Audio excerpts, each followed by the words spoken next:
अस्सलाम वालेकुम। आज हम बात करेंगे क्रेनियल नर्व 7 के बारे में, जिसका नाम है फेशियल नर्व। तो स्टार्ट करते हैं। फेशियल नर्व के बारे में बात करने से पहले, क्योंकि ये काफ़ी बड़ी नर्व है और काफ़ी डिटेल है इसमें, तो आपको जनरली पहले ये पता होना चाहिए कि ये नर्व है क्या, कौन सी टाइप है, सेंसरी है, मोटर है या मिक्स है, और दूसरा ये किस किस चीज़ को सप्लाई करती है। तो सबसे पहले हम बात करते हैं, तो फेशियल नर्व जो है वो मिक्स्ड नर्व है। मतलब इसमें सेंसरी फैक्टर भी है, मोटर फैक्टर भी है। और आपको पता है कि जैसे कि थर्ड नर्व हो गई हमारे पास, वोगस नर्व हो गई, 10th नर्व, और फेशियल नर्व हो गई 7th नर्व, ये सारी मिक्स नर्व्स आती हैं। तो इसमें सेंसरी फैक्टर भी होता है, मोटर फैक्टर भी होता है, और पैरासिम्पैथेटिक फैक्टर भी होता है। तो फेशियल नर्व जो है वो सप्लाई करती है फेस के मसल्स को, फेशियल एक्सप्रेशंस जो कंट्रोल करते हैं। उसके अलावा एंटीरियर 2/3 ऑफ टंग जो है गस्टेटिव फाइबर्स है टेस्ट के लिए, वो फाइबर्स लेके आती है। और उसके अलावा हमारे पास कुछ ग्लैंड्स जैसे सब मैंडिबुलर हो गया, सब लिंगुअल हो गया, लैक्रिमेटरी ग्लैंड है, इनको सप्लाई करती है। तो जनरली आपको पहले ये पता होना चाहिए। फिर हम स्टार्ट करते हैं फेशियल नर्व की न्यूक्लियस। तो देखिए, फेशियल नर्व के जो है वो मेनली 3 न्यूक्लियस हैं। एक है main motor nucleus, 2 parasympathetic nucleus हैं, और एक सेंसरी न्यूक्लियस है। ऐसे काउंट करेंगे तो 4 हैं, लेकिन अगर हम इसकी फंक्शनल एक्टिविटी के लिहाज से काउंट करेंगे तो 3 है, कि एक मोटर न्यूक्लियस है, पैरासिम्पैथेटिक न्यूक्लिया और सेंसरी न्यूक्लिया है। जो मोटर न्यूक्लिया है वो लोअर पोन्स में लाई करता है, जबकि पैरासिम्पैथेटिक न्यूक्लिया और सेंसरी न्यूक्लियस भी उसी के अराउंड लाई करते हैं। और पैरासिम्पैथेटिक न्यूक्लिया में 2 तरह के आते हैं, सुपीरियर सैलिवेटरी न्यूक्लियस और लैक्रिमल न्यूक्लियस, जबकि सेंसरी न्यूक्लियस जो है ये एंटीरियर 2/3 ऑफ टंग से हमारे पास टेस्ट फाइबर्स लेके आते हैं। ये पार्ट ऑफ न्यूक्लियस ट्रैक्टस सोलिटोरियस है। यहाँ पे आप डायग्राम में देख सकते हैं, ये हमारे पास आ गया सेंसरी न्यूक्लियस, ये सेंटर वाला पैरासिम्पैथेटिक न्यूक्लियस, और ये मोटर न्यूक्लियस जिसमें से मोटर नर्व निकल रही है इसकी फेशियल फाइबर की, और यहाँ पे फेशियल कॉरिकुलस बना रही है। अब हम देख लेते हैं फेशियल नर्व का कोर्स। फेशियल नर्व का कोर्स के लिए सबसे पहले बात ये, आप ये डायग्राम देखिए, ब्रेन स्टेम की डायग्राम दिखाई गई है। ये है पोन्स और ये है medulla at the junction of pons और मेडुला एट लेटरल साइड। यहाँ से देखिए 2 नर्व रूट्स निकल रही हैं, एक सेंसरी और एक मोटर। फेशियल नर्व की मोटर नर्व रूट बड़ी होती है और सेंसरी पतली होती है। Facial root attach to the brain stem by 2 roots, एक सेंसरी और एक मोटर, और दोनों निकलने के बाद हमारे पास लेटरली रन करती है पोस्टीरियर क्रेनियल फोसा में। उसके बाद इंटरनल अकोस्टिक मेटस होता है, उसमें चली जाती है, एकम्पनी करती है इसे 8th क्रेनियल नर्व। उसके बाद जाने के बाद वहाँ पे वो लिटरली रन करती है और इंटरनल अकोस्टिक मेटस से वहाँ पे फेशियल किनाल में चली जाती है। अब ये फेशियल किनाल का सारा कोर्स है। इस डायग्राम में सारा फेशियल किनाल का कोर्स दिखाया गया है। इसमें देखिए यहाँ पे एक ये टर्न ये है, उसके बाद एक बेंड आता है, उसके बाद एक टर्न ये है, फिर यहाँ स्लाइड सा बेंड आता है, और एक ये टर्न ये है। तो इस लिहाज से इसको 2 बेंड के लिहाज से इसके 3 पार्ट्स हो गए। First part laterally, second part backwards, और थर्ड पार्ट डाउनवर्ड। जो फर्स्ट पार्ट है उसके बेंड के दौरान यहाँ पे हमारे पास एक गैंग्लियन सा प्रेजेंट है, कलेक्शन ऑफ सेल बॉडी है, जिसको हम कहते हैं गैनिकुलेट गैंग्लियन। और ये हमारे पास सेंसरी न्यूक्लियस है, सेंसरी गैंग्लियन है। इस फर्स्ट पार्ट के रिलेशन में बात करते हैं कि ये अबव द वेस्टिब्यूल पड़ा है, और सेकंड पार्ट जो है ये हमारे पास जो है प्रोमेंट्री के बैक से मीडियल वाल में पड़ा है, और जो थर्ड पार्ट जो है वो डायरेक्टेड डाउनवर्ड्स है। अब देखिए यहाँ से ये फेशियल किनाल में एंटर हुई है, ये सारे फेशियल किनाल के अंदर ही पड़ी है, और उसके बाद ये यहाँ पे स्टाइलोमेस्टॉइड फोरम है ना, जहाँ से ये लीव करके स्कल को लीव कर देगी। तो यहाँ तक तो आपके पास कोर्स इसका जो है इंट्राक्रेनियल कंप्लीट हो गया। उसके बाद फेशियल नर्व जैसे ही फोरामेन से बाहर निकलेगी, इसका एक्स्ट्रा क्रेनियल मतलब स्केल कैविटी के बाहर जो इसका कोर्स है वो शुरू हो जाता है। तो ये लेटरली रन करती है, उसके अलावा मैंडिबल को क्रॉस करेगी।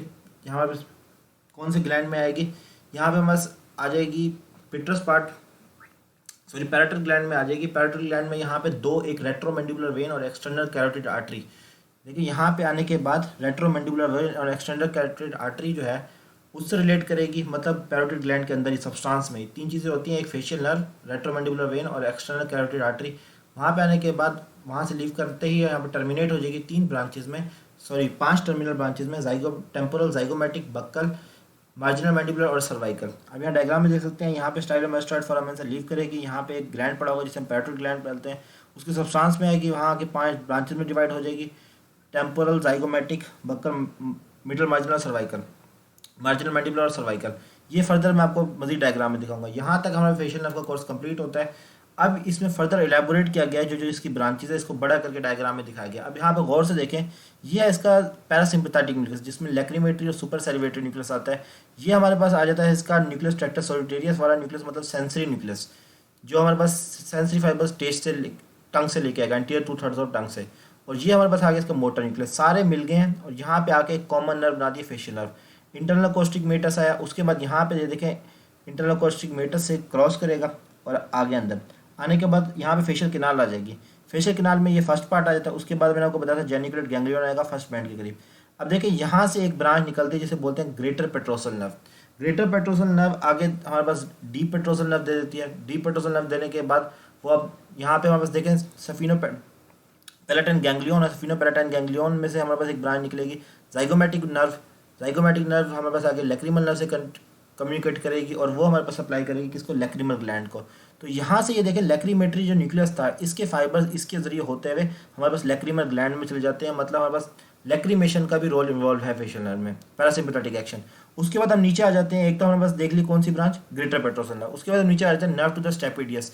आपको पता है स्टेपिडियस जो है हमारे पास मिडल एयर का मसल है और हमारे पास साउंड्स को ये हमारे पास डैम करने में हेल्प करता है, मतलब जो बहुत ज़्यादा एक्स्ट्रा फ्रिक्वेंशियल साउंड होते हैं उनको डैम करने में हेल्प करता है, तो बहुत ज़्यादा आपको ऊंचा आवाज़ नहीं सुनाई देता।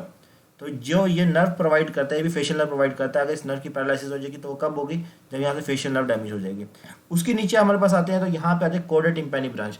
कोडा टिम्पैनी ब्रांच में मेनली दो तरह के फाइबर्स जाते हैं, एक तो वो जो anterior two third of tongue को सप्लाई करते हैं, जो गस्टेटरी फाइबर्स यहाँ से लेके आएंगे टेस्ट सेंसेशंस के लिए, और दूसरा ये ग्लैंड्स को सप्लाई करता है। कौन कौन से ग्लैंड्स, इसमें दो आते हैं, सब मैंडिबुलर और सबल्यूंगल ग्लैंड। ये सबल्यूंगल ग्लैंड और ये सब मैंडिबुलर ग्लैंड है, इन दोनों को सप्लाई करेगी कोडा टिम्पैनी ब्रांच। अब इस तरह पैरासिम्पैथेटिक एक्शन में फेशियल नर्व के तीन ग्लैंड्स इन्वॉल्व हो गए। ऊपर से ग्रेटर पेट्रोजल वाले से जरिए हमारे पास लैक्रिमल ग्लैंड हो गया जो यहाँ पे लैक्रिमेटरी की कंट्रोल करता है, और दूसरा हमारे पास कोडा टिम्पैनी के जरिए हमारे पास दो ग्लैंड हो गए, एक हमारे पास हो गया सबल्यूंगल और सबमैंडिबुलर। अब देखिए यहाँ से इसका हमारे पास पैरासिम्पैथेटिक एक्शन भी कंप्लीट हो गया, टंग से इसका सेंसरी एक्शन भी कंप्लीट हो गया। अब सिर्फ एक एक्शन रह गया, वो है मोटर। देखिए ये रेड कलर की आपको फाइबर नजर भी आ रहे हैं, ये मोटर है। अब देखिए यहाँ से स्टाइलोमेस्टोइड फोरामेन है, इससे पास होने के बाद इसने जो सिर्फ मसल को सप्लाई करेगी, पोस्टीरियर ऑरिकुलर आ गया, पोस्टीरियर पैरेलल डाइगैस्ट्रिक आ गया, स्टाइलोहायोइड मसल आ गया। आने के बाद यहाँ पे पैरोटिड ग्लैंड पड़ा होगा, उसके अंदर ये आके 5 में डिवाइड हो जाएगी। जो 5 ब्रांचेज हैं वो है temporal, zygomatic, buccal, marginal mandibular और सर्वाइकल। देखिए टेम्पोरल जो है, देखिए जो आमतौर पे इसकी ये जो ब्रांचेज हैं, ये जो नाम है उसको सप्लाई नहीं करेंगे, उसके अलावा सप्लाई करेंगे। टेम्पोरल वाला जो है ये एंटीरियर ऑरिकुलर और पोस्टीरियर ऑरिकुलर को सप्लाई करेगी, एंटीरियर और सुपीरियर ऑरिकुलर मसल को सप्लाई करेगी। उसके बाद ये फ्रंटालिस मसल को और ऑर्बिकुलरिस ओक्यूलाई जो है, सॉरी जो आई के राउंड मसल होता है उसको सप्लाई करेगी, सही बोला, ऑर्बिकुलरिस ओक्यूलाई, और उसके अपर पार्ट को सप्लाई करेगी। उसके बाद जाइगोमेटिक आ जाता है, ये इसके लोअर पार्ट को सप्लाई करेगा ऑर्बिकुलरिस ओक्यूलिस के। फिर हमारे पास बक्कल ब्रांच आ जाती है जो हमारे पास जाइगोमेटिकस और बक्सीनेटर मसल को सप्लाई करेगा। मार्जिनल मैंडिबुलर आता है, ये हमारे पास मेंटालिस मसल और ऑर्बिकुलरिस ओरिस के लोअर पार्ट को सप्लाई करेगा। और फाइनली हमारे पास सर्वाइकल ब्रांच है, सर्वाइकल ब्रांच प्लेटिसम मसल को सप्लाई करेगी। तो ये ब्रांचेज आप बुक से भी देख सकते हैं, आपको बेसिक यहाँ पे कंसेप्ट समझना है।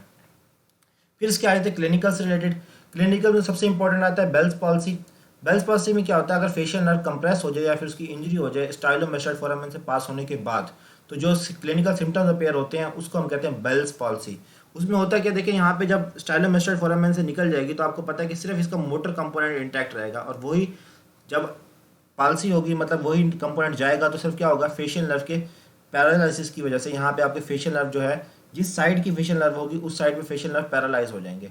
इसके सेंसरी कंपोनेंट इंटैक्ट रहेंगे, पैरासिम्पैथेटिक एक्टिविटी भी ठीक रहेगी। सिर्फ जिस साइड की फेशियल नर्व होगी, इप्सिलेटरल साइड पे फेशियल नर्व की वजह से फेशियल मसल्स पैरालाइज हो जाएंगे। जैसे जिस साइड पे इंजरी होगी वहाँ के आई उस साइड की क्लोज नहीं होगी, वहाँ के जो आपके पास एक साइड है लिप का मार्जिन वो नीचे डाउनवर्ड डायरेक्शन में मूव किया होगा, और आपके पास जब आप टेस्ट करने के लिए क्या कहेंगे, पेशेंट को कहेंगे आई क्लोज करें तो उस साइड की सही तरह टाइटली आई क्लोज नहीं होगी, और जब पेशेंट को कहेंगे स्माइल करें तो जिस साइड पे पॉलिसी होगी, इंजरी होगी, वो पेशेंट उस साइड से सही तरह आपको टीथ शो नहीं कर पाएगा, स्माइल नहीं कर पाएगा। तो ये चेक करने के लिए होता है। हाँ, अगर आपके पास इस लेवल से इंजरी ना हो, इसके ऊपर लेवल पे इंजरी हो जाए, मतलब पीछे हो जाए, कोडा टिम्पैनी से ऊपर हो जाए, तो देखें आप पेशेंट को पता कैसे लगेगा आपको कि इस लेवल पे इंजरी हुई है। तो दो कंडीशंस आएंगी, एक तो पहले वाली कंडीशन जो फेशियल मसल्स की पैरालिसिस थी, दूसरा anterior two third of tongue जो है वो भी उसके सेंसेशन चली जाएगी। फिर आ जाता है lesion of nerve up to the stapedius. अगर यहाँ स्टेपिडियस है, इसके ऊपर अगर इंजरी कर जाता है तो जो स्टेपिडियस को नर्व सप्लाई थी वो भी चल जाएगा, इसमें फेशियल मसल्स की पैरालिसिस भी हो जाएगी, एंटीरियर टू थर्ड्स के सेंसेशन भी चले जाएंगे, और स्टेपिडियस मसल की पैरालिसिस होगी तो पेशेंट कहेगा कि जिस साइड पे पैरालिसिस हो उस साइड पे कान में बहुत शोर आवाज़ आता है, बहुत तेज़ आवाज़ आती है, क्योंकि वो डैम्पिंग इफेक्ट खत्म हो जाता है। उसके बाद आता है लोअर मोटर न्यूरॉन इंजरी और अपर मोटर न्यूरॉन इंजरी। ये क्या होता है, इसको बताने से पहले मैं आपको बता दूं कि अगर कोडा टिम्पैनी वाली ब्रांच की से ऊपर यहाँ डैमेज हो जाता है तो आपके पास लैक्रीमेशन जो है उससे भी पेशेंट को प्रेजेंट नहीं होगा, मतलब आंसू जो है उसको कंट्रोल नहीं होंगे। कि यहाँ पे आपके पास जिस साइड पे इंजरी हुई है, यहाँ पे कोडा टिम्पैनी ब्रांच नहीं हुई, लैक्रीमेटरी ग्लैंड नहीं आएगा, तो आपके पेशेंट के पास आंसू आएंगे नहीं, मतलब क्योंकि लैक्रीमेशन जो है वो हमारे पास आंसू आने में हेल्प करता है। अब आते हैं लोअर मोटर न्यूरॉन इंजरी और अपर मोटर न्यूरॉन इंजरी। ये बहुत ज़्यादा कंफ्यूजिंग टॉपिक है, इसके लिए मैंने एक सेपरेट डायग्राम आप ये देख लें उसमें। अब यहाँ पे ये देखें कि आप इसमें मैंने आपको ये डायग्राम दिखाई है, ये आपको स्नेल्स न्यूरल एनाटॉमी में मिल जाएगी। इसमें देखें यहाँ पे ये ब्रेन का लेवल है और यहाँ पे ये हमारे पास motor nucleus of the facial nerve है और ये फेस के एक्सप्रेशन है। अभी आप इन डायग्राम्स को अवॉइड कर दें, इसको गौर से देखें। देखिए अपर मोटर न्यूरॉन है क्या, लोअर मोटर न्यूरॉन है क्या, पहले इसको समझते हैं।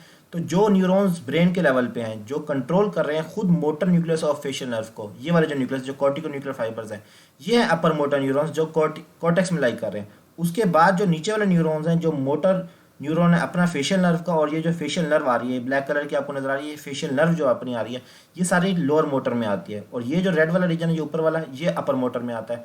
अब सपोज करें आप एक चीज़ गौर करें, जो अपर मोटर है, अब इसके दो पार्ट्स बने हुए हैं। जो फेशियल नर्व है उसके दो पार्ट्स बने हुए हैं। एक पार्ट जो है वो हमारे पास फोरहेड को सप्लाई कर रहा है, मतलब अपर पार्ट ऑफ फेस को सप्लाई कर रहा है, और एक part lower part of face को सप्लाई कर रहा है।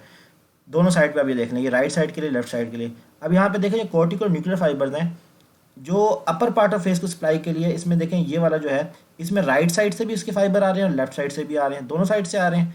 और in the case left side पे भी ऐसे ही, राइट साइड से भी आ रहे हैं तो लेफ्ट साइड से भी आ रहे हैं। लेकिन जो इसके इसी साइड के आप देखें, जो लोअर फाइबर्स हैं वो इस साइड के जो है राइट साइड के लेफ्ट साइड को सप्लाई कर रहे हैं, और लेफ्ट साइड के आप ये देखो राइट साइड को सप्लाई कर रहे हैं, मतलब कॉन्ट्रालेटरल सप्लाई कर रहे हैं। अब in the case suppose right side की आपके पास यहाँ पे कॉर्टिको न्यूक्लियर फाइबर्स की अपर न्यूरॉन की इंजरी हो जाती है, तो क्या होगा कि यहाँ के जो इसके फाइबर्स हैं वो सारे कट हो जाएंगे। अब देखिए उससे होगा क्या, जो अपर वाले फाइबर्स हैं उसकी ये सप्लाई तो कट होगी, लेकिन जो लो लेफ्ट साइड है उसके फाइबर्स आ रहे हैं अपर के लिए, तो ये इसको सप्लाई कर देगा। इसलिए जो अपर वाले फाइबर्स हैं और अपर पार्ट ऑफ फोरहेड है, इसमें कोई पैरालिसिस शो नहीं होगी। क्यों? क्योंकि उसमें दोनों तरफ से फाइबर्स आ रहे थे। लेकिन अब ये क्योंकि राइट साइड की इंजरी हुई है और ये लेफ्ट साइड के लोअर फाइबर को सप्लाई कर रहा था, तो कॉन्ट्रालेटरल लोअर साइड पे जो है बस लोअर लेफ्ट साइड पे जो पैरालिसिस हो जाएगी। तो अगर राइट अपर मोटर न्यूरॉन लियन होती है आपके पास, तो अपर पार्ट ऑफ फेस को कोई सप्लाई फर्क नहीं पड़ेगा, मतलब फोरहेड को कोई फर्क नहीं पड़ेगा, जबकि उसके ऑपोजिट साइड पे लोअर पार्ट ऑफ फेस जो है वो पैरालाइज हो जाएगा। Vice versa for the left side. अब आ जाते हैं हम लोअर मोटर न्यूरॉन लियन। उसमें बहुत सिंपल है, जिस साइड की नर्व इंजरी होगी उस साइड की कंप्लीट पैरालाइज हो जाएगी। उसमें फोरहेड की भी होगी, आइज का भी मसला होगा, और आपके पास फेस भी यहाँ से डाउनवर्ड होगा। अब ये देखें, जो फर्स्ट वाला केस है इसमें ये देखें यहाँ पे ये फेस डाउनवर्ड है, और जो सेकंड वाला केस है इसमें ये वाला फेस डाउनवर्ड है। जो फर्स्ट वाला केस है उसमें अपर मोटर न्यूरॉन इंजरी दिखाई गई है। अब देखें इस साइड के डैमेज हुआ है, ये देख रहे हैं आप, ये इस साइड से लिप्स डाउन है, इस साइड से क्या है, लिप्स डाउन है। तो ये देखें ये फर्स्ट लेवल की इंजरी है कि ये लेफ्ट साइड की इंजरी हो गई है। क्योंकि फेस के आप फोरहेड देखें, यहाँ पे कोई मसला नहीं हो, कोई टेंशन नहीं हुई, कोई पैरालिसिस नहीं हुई, लेकिन इस साइड की लिप्स डाउन है, मतलब कॉन्ट्रालेटरल साइड पर लेफ्ट साइड की अपर मोटर न्यूरॉन इंजरी हुई है, तो राइट साइड की पैरालिसिस हो गई है। अब टू वाली इंजरी देखें, ये भी लेफ्ट साइड की हुई है, लेकिन लोअर मोटर न्यूरॉन इंजरी हुई है, तो जिस साइड की होगी ये इप्सिलेटरल रहेगी। लोअर मोटर में इप्सिलेटरल पैरालिसिस होती है, जो अपर मोटर होता है उसमें कॉन्ट्रालेटरल होती है। अपर मोटर में जो है सिर्फ लोअर पार्ट ऑफ फेस में होता है, जबकि लोअर मोटर में कंप्लीट साइड की, जिस साइड की नर्व पैरालाइज गई है उस साइड की पैरालिसिस होगी। आई होप आपको समझ आ गया होगा। कोई क्वेश्चन कमेंट सेक्शन में पूछ सकते हैं। Thank you so much.